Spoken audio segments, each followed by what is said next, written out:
We're here at Nova Cat Clinic. This is Ellen, our head technician, and I'm Dr. Barron. And we just had a couple minutes and we were sitting around and we thought, hey, maybe we could just say, what's up? We could see if you have any questions about your cats while we're sitting here. We could talk about holiday stress, since now is the prime time that we're seeing all these cats coming in getting sick. Oh my gosh, my cats always get so stressed. When I get stressed, I always feel so guilty. Did you guys know that the holidays are the #1 time that we see the biggest numbers for euthanasia, simply because cats get so stressed out that their actual disease processes tend to exasperate and they become more of an issue. It's always really hard on everybody. And I think it's just because they don't have, they just don't have that capacity to hide themselves anymore of their illness, or just the reserves are gone because the stress takes things out. So it's really important to remember not only to make sure that your stress level is under control, because it does push onto your cats. You can't help it. It's okay. It happens to everyone. But that you're also giving them enough environmental enrichment that even if they're stressed out, they're like, hey, I might be stressed, but I'm just going to go play with this new toy, or I'm going to go play with this cat treat. I know for me, I personally stress eat whenever I get stressed. You can ask Ellen. It's impressive, but it's not healthy. So I know that actually my one cat, Cosmo, when he gets stressed, I always feel bad because I start stress eating and then he just pukes. And it's not like one or two. You have a sympathy vomiter? I have a sympathy vomiter. I'm not physically puking, I'm eating, but he's vomiting, and it's not a good show. And it's like not just 1 or 2 vomits. It's like 10. And there's nothing wrong with him. We've done every test. It's I'm stressed, I'm puking, which is good that I don't have a lot of carpet. Right. Because it's not as bad to clean. And he's also thoughtful, and he doesn't usually like puke on the bed. It's like my cats like to run to the carpet to have their vomiting session, and then you try to put them on the tile, or and I try to like put a piece of paper under it. I'm like, no, I just don't want to get the spot out again. Right. Which is the best invention, right, besides sliced bread.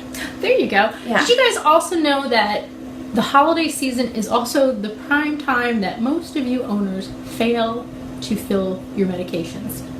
It's not intentional. We know you're super busy.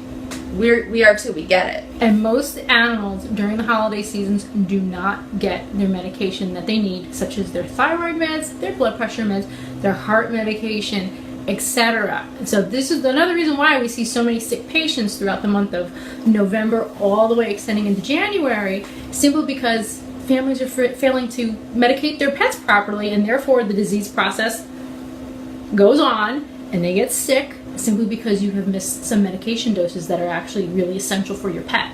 So if you are going out of town, or you have a pet sitter coming in, you better have somebody that knows what they're doing and is going to be honest and give your pet the medication, or they're going to be boarded at a veterinary facility where they know they're going to get medicated properly. But also remember that stress plays a huge role in all of this as well.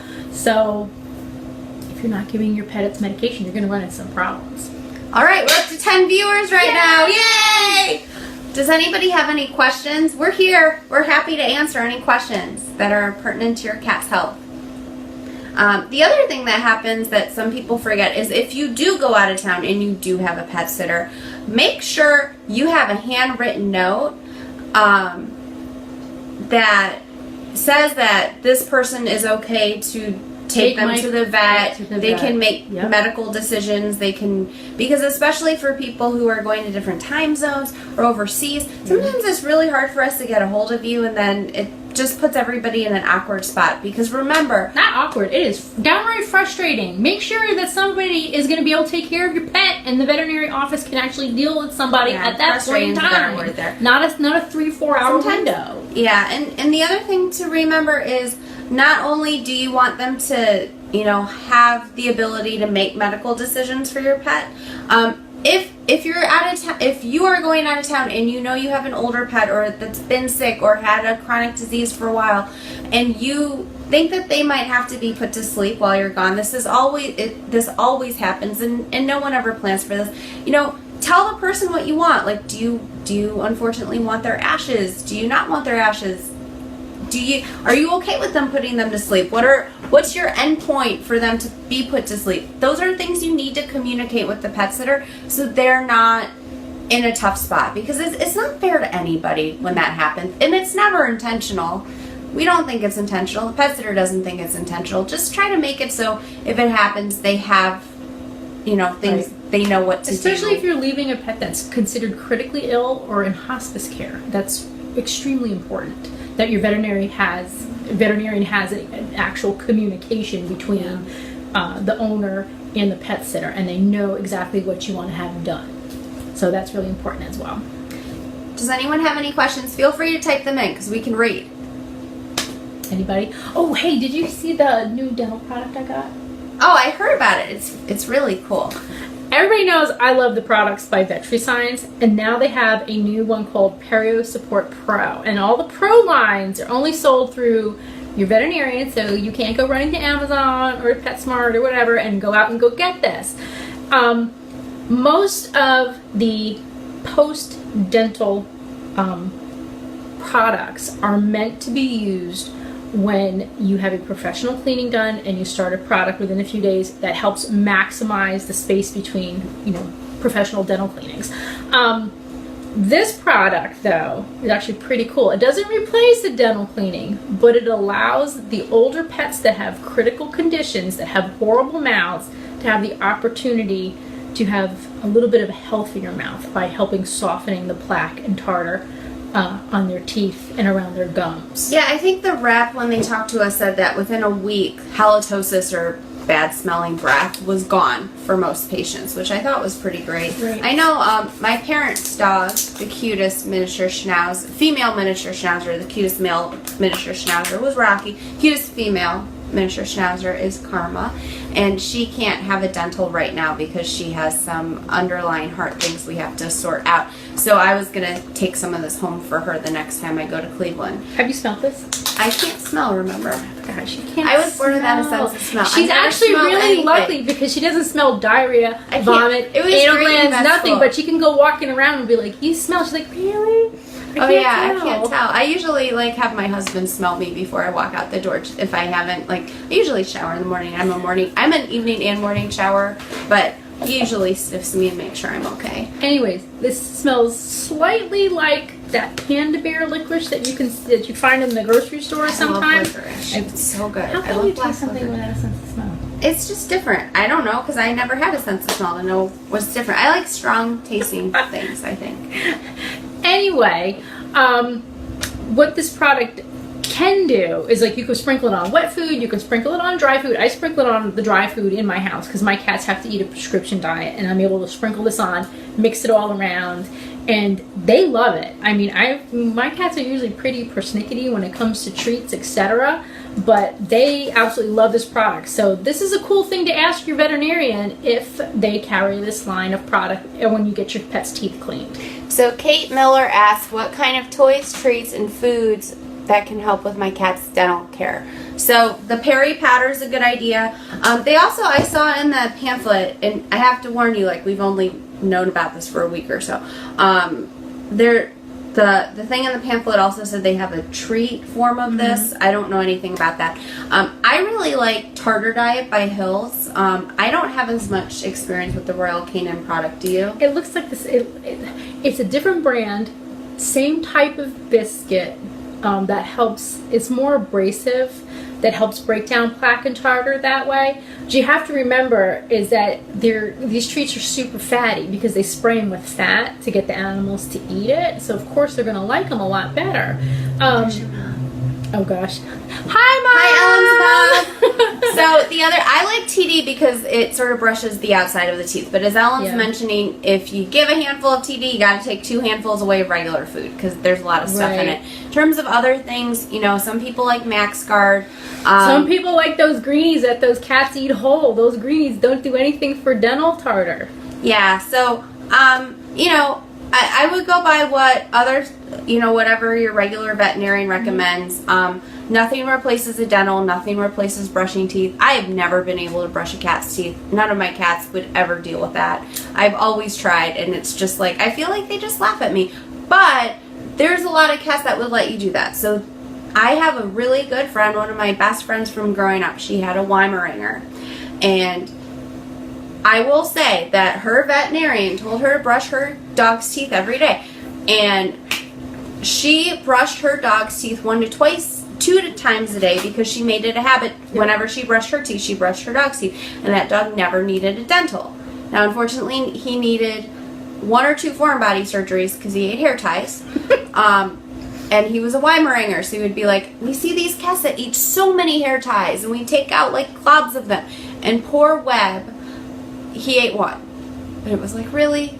That's a big dog, and it's 1. But that's a little tiny hair tie too. That made that big of an obstruction. Hold on, there is a question up here. Let me see. Okay, I have a question. My friend has a kitten. When I was with her, the kitten had low energy and couldn't stand up on its own. She told me it was usually energetic. We took the kitten to the pet hospital. It passed away. My friend told me the kitten had a recent vet visit before and was told the kitten was perfectly healthy. What could cause the kitten to decline so quickly? Well, I'm just going to leave this to the kitten expert. That's Ellen, mother of kittens. Well, it depends on how old this kitten was in the first place and what's defined as healthy. Even though some kittens can come into the vet office one day, a week later, they can get very sick because it depends upon what they have been exposed to a week before, 2 weeks before, or even just a couple days before. A lot of kittens tend to succumb to panleukopenia very quickly. There are some congenital defects in kittens that suddenly they'll start seizuring, etc., and they'll have leg weaknesses. But normally when you have a kitten that has sudden leg weakness, etc., and they can drop dead, it's usually a congenital defect. And unfortunately, I have to be so blunt about it because we see it so often. And most of the time, is a lot of veterinarian offices don't get to see the tiny pediatrics. They get to see them from 6 weeks and above. Most animal shelters, those veterinarians get to see the tiny neonates and the earlier pediatrics with these kinds of problems. So it depends upon whether or not, was this cat recently vaccinated? Was this cat even vaccinated? Was this cat tested for fetal leukemia or FIV? The list goes on and on. Was it a severe vaccine reaction?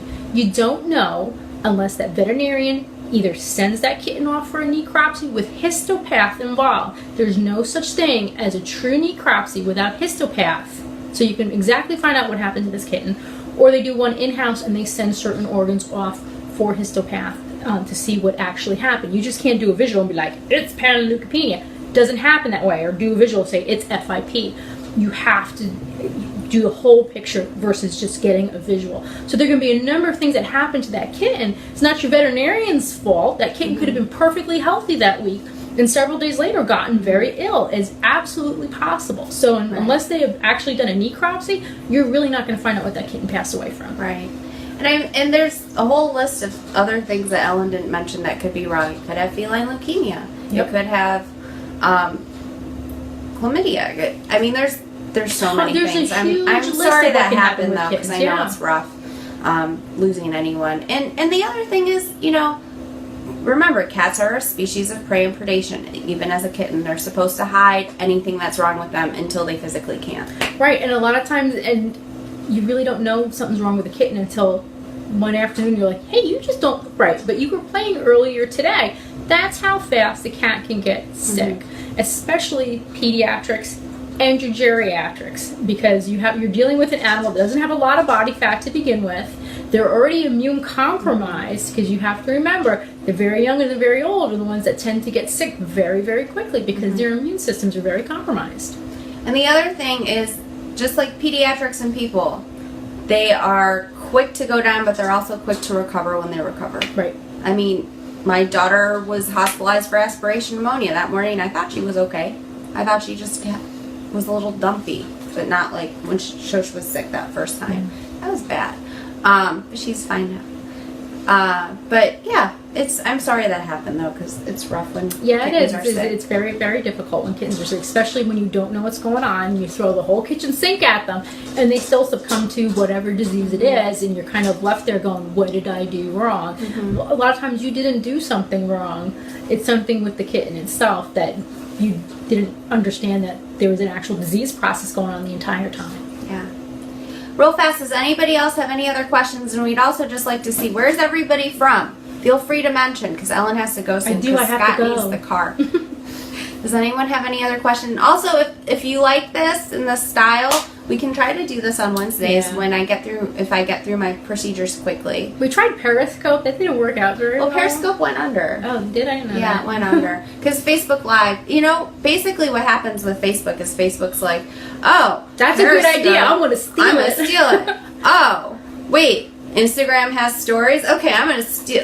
Oh, wait. What's the thing with stories? Snapchat sort of has stories. Okay, Instagram has stories. Things that people put on their Snapchat and everything. If I want to add a second cat to our household, how do we find a good match for a current household? Ooh, that's a good one. Go to your local animal shelter and do some cat speed dating. Animal shelters are wonderful at matching families now. There are some people that are really good at. I mean, look at Jack Edgar and Astro Edgar. Yep. They're like the best brothers ever, and Jack is like Astro needed Jack, and Jack needed Astro, and I would have never been able to do that. So there's a lot of talk to your local shelter. And the funny thing is, you may have a specific animal in mind, but you'll walk out the door with something completely different because they're going to match you to what your household wants and what your other pets need versus what you want. Look, this person's name is Erica Oakley, and she spells it the right way, like America, like me.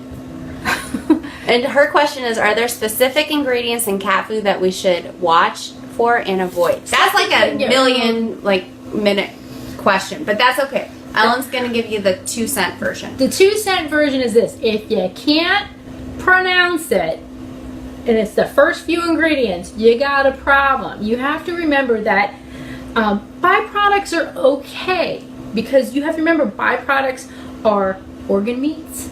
They're tendons and ligaments, etc., that a cat would be eating out in the wild. So that's normal. So when people they see corn and barley and all this kind of bad stuff in there, they're like, that's really bad for my cat. That's very misleading, because corn actually is a very good nutrient when it's utilized properly. So if you have prescription diets that are utilizing corn, etc. in it, they're not using the whole corn shell and everything like that, because everybody always says corn is a borrowed vegetable. Okay, but when it's actually broken down correctly into a processed food, it's actually very nutrient dense. But you always, with a cat, you always want to see the first several ingredients to be either meat byproduct. Remember, like what I said, it is organ meats, etc. Because we were talking about this at lunch today. If you ever go out and eat pho, and you look at the menu, and there is like ligament, tripe.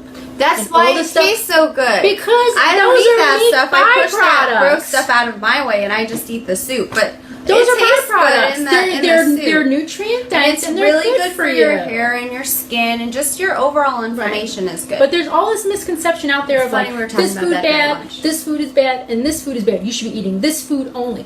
Well, just to let you know that all those super high quality grain-free diets out there, and there's some grain-free diets out there that I love, are incredibly calorie dense. So your cat is eating like this much food throughout the day, because that has like 350 calories in there, and well, that's a lot more than what your cat probably needs in a day. So imagine eating a tablespoon of food a day, and that's all you get for the rest of your life.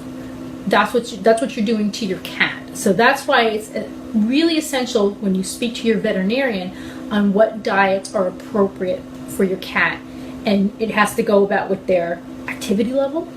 It has to go about, are they the cats that are bored eaters, because everybody out there really kind of sucks at environmental enrichment for their cat. And it's okay. It's not your fault. Not your fault. We're helping you. We're gonna. I'm fix bad things. at it with mine too. I'm working on it. So we got these little chubby cats out there that people are like, I'm not gonna play with my cat.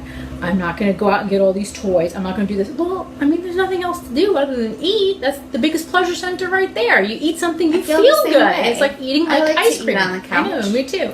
So those are things that you have to remember as well. So it's really important to establish that relationship with your veterinarian or a team that's designated in your veterinary hospital about nutrition. The other thing to avoid is ash.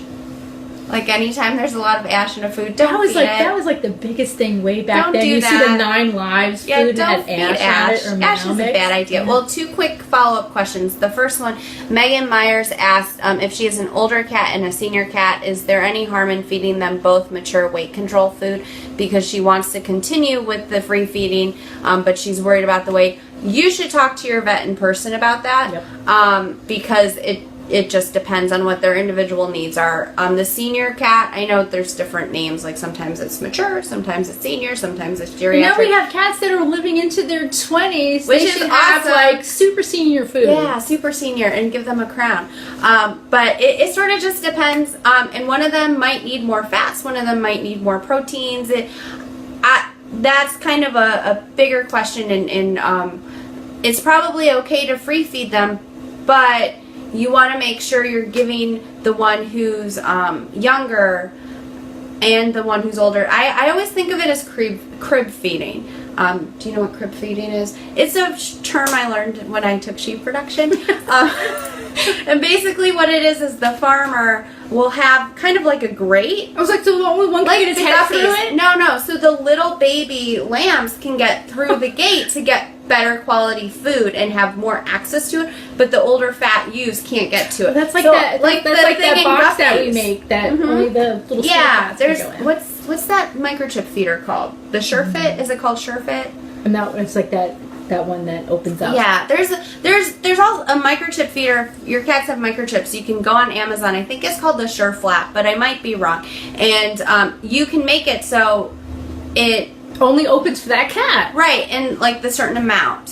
So that might be a way to free feed the older cat and not free feed the younger cat, right. Or make sure it doesn't eat as much and get super fat. And then the other question is, do we bring our current cat to them or potential cats to us for the this is from Allison Cook again about the adding a new cat to our house. It depends.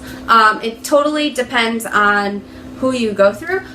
So I would just talk to them, because Right. some places, they don't it's not always the best thing to take your cat somewhere new, and it's also not always the best thing to bring in a new cat unless you are pretty sure it's going to work. Let's put it this way. Cats usually are not happy being put face to face for the first time. Cats like slow integration. I don't like this. They don't like it, okay? Don't do it. Don't bring it. It's not like a dog that you go, everybody goes into PetSmart and you meet new friends and stuff And like they that. smell each other's bottoms. Dogs are completely No. different when it comes to making friends. Cats, It takes time. they're very territorial. They have to kind of get to know you. It's kind of like when you're at like a cafe or at a dinner table with a bunch of people that you don't know. You kind of have to feel them out first.